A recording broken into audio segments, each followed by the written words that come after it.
Okay, I promised that if I had something exciting to talk about, I'd do it quickly and we'd do it by the medium of video rather than waiting for me to type up a blog. And I have got something exciting to talk about today. I'm just about to go out and do a shoot, but I'm about to do something, a shoot with something a bit different and a bit newer.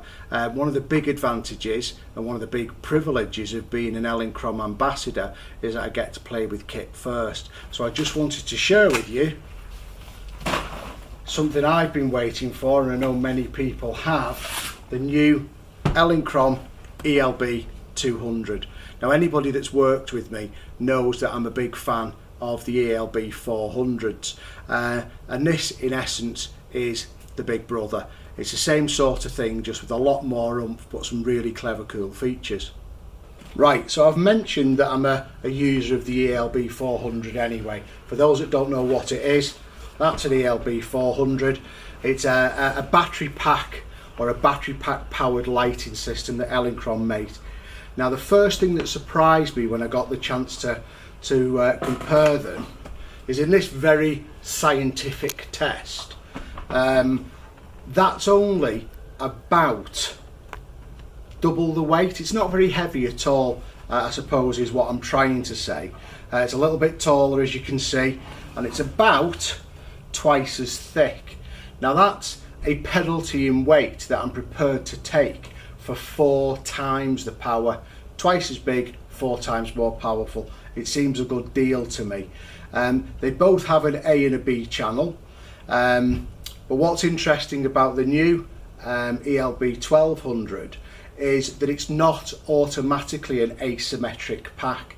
In other words, it doesn't unequally divide the power between the A and the B channel unless you want it to. You can have it running so it's just purely split in half, or you can have it running so it is asymmetric. Choice is yours, and for me that's a real big thing. Now one of the other things that I think is quite exciting about it is how weatherproof and robust it is, because this is obviously meant to be taken outside a lot more than living indoors, and the way that they've designed the unit, I am reliably told you can virtually submerge it in water. Now in fairness, I'm not going to test that just in case, but the battery design is quite exciting and shows the length of detail Elinchrom have gone to in making it weather resistant. Right, for me with my old arthritic fingers, separating the command section from the battery is much easier on the new ELB1200. You literally unlock the tabs both sides. There's one there and there's one there, nicely done in the Elinchrom logo, and then you literally pull those bits apart and it all separates, and that's it, job done. Much easier than the 400 in my opinion. Again, you can see the lengths that they've gone to weather sealing, because moving up to the battery terminals is in steps and in stages, so water would have to seep in, rise, seep in, rise before anything disastrous goes wrong, which I think is a real good improvement to the system. It's also worth noting, I don't know if you can see it here, but there's also a USB port fitted into the battery now, so if you're out on location and you want to charge your phone or run something else off it, then you can use the power via the USB port to do that. And again, I just think it's one of those attention to detail things that's worth pointing out. I'll put it all back together and lock it down. That's it, job done. And it is that simple, which is one of the things that I appreciate being a simple bloke myself. The other side of the equation from the battery are the new heads. Now you can see they're a little bit bigger than the 400 or the Quadra heads that we're used to dealing with, and the cable's a little bit thicker, but it has to be because it's actually taking a lot more power, or the potential of a lot more power. Beautifully made. The connection onto the tripod mount is now metal, which I think is a good inclusion. But the thing that most people will find interesting is where on the 400 you have to have an adapter to put standard Elinchrom fitment modifiers on. Because this is slightly bigger, just locked it on myself.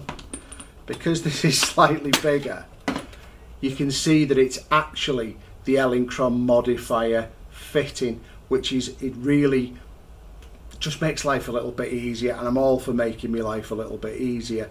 You'll notice as well that the modelling light is LED, just like the 400, but again, this is ramped up on power. That LED is more than capable of being used as a video light, or you know, to use as continuous illumination if you want to light that way and not necessarily use flash. Now you can tell that it's powerful enough to use for video, and I don't know if you can see this, because there is a little button here which makes the internal fan, because the fan cooled, run silently. So if you are filming, you're not going to have the issue of that sort of annoying fan noise from other lights, or that other lights have in the background. So it is a big thing that the modifiers can fit directly into the head. It is a big thing that the bracket to stand is now metal, but what they haven't changed, which I think is great, is the fact that the umbrella shaft still runs through the body of the flash, which enables me to place the flash head as near as damn it in the centre of the umbrella. And as I am absolutely smitten by the new parabolic umbrellas, they are my modifier of choice at the moment. It all works harmoniously, and in fact the small parabolic umbrella with the silver interior is exactly what I'm going to use for the key light of my shoot. The LED, as well as being a cool modelling light, has another function here. It's bright enough, and I've got it set proportionally at the moment, to be used as a light, and that should be uncomfortable for the viewer at this point, sorry camera lady, to be used as a video light. And as I said before, you have the option on here to be able to flick a switch on the lighting head and make the fan run silently, so it's not causing any problem if you're using it for video. I think that's a really cool feature. Okay, so at the moment I've got the light unit in the A channel, and a couple of features that I want to point out to you are, well, I think it's a big feature, that we can see that the flash is running at 100% now if we meter it, but I don't know if you can see down here, as I turn the power up and down, it's also telling me what the flash duration is. So in this case, the flash duration is now 1/4650th of a second. So if freezing motion becomes an importance to the picture that you're creating, you can see what that duration is as you change the power. So as we've upped the power now, the flash duration has dropped to 1/3280th of a second. The more information we have when we're taking pictures, for me, the better, because it enables us to tick the boxes, dot the I's, cross the T's on anything that we're doing. So that's a very handy feature. I do like that quite a lot. If I just turn the unit off now, you can see that all the lights have gone off. The light round the A channel has now disappeared because it's not working, but it lights up when it's on to show you which channel is. So now the unit's off, I can show you basically how each lamp head attaches. It's very, very similar to the ELB400, it's just a little bit more robust. There is a locking collar, and then the locking collar just allows you, if I unlock it of course, just allows you to pull the lighting head out. And it's the same sort of arrangement, it's multi-pinned. There's like a little plastic grommet that allows it only to fit in one way, and then once it's fitted you lock it into place, job's a good one. And this makes it more weather robust than the original ELB400 or Quadra. So the unit is really feature rich. It's doing everything I want from a professional piece of lighting equipment. There are bonuses like the modifiers fit directly, that I can see the flash duration in the very easy to read, very bright control panel. The big thing for me though is we're getting 4 times as much power as I'm used to for not much more in the logistics department. So maybe it might be twice as heavy, maybe a slight bit more, and it's about twice as big, but I'm happy to accept that in return for 4 times the power.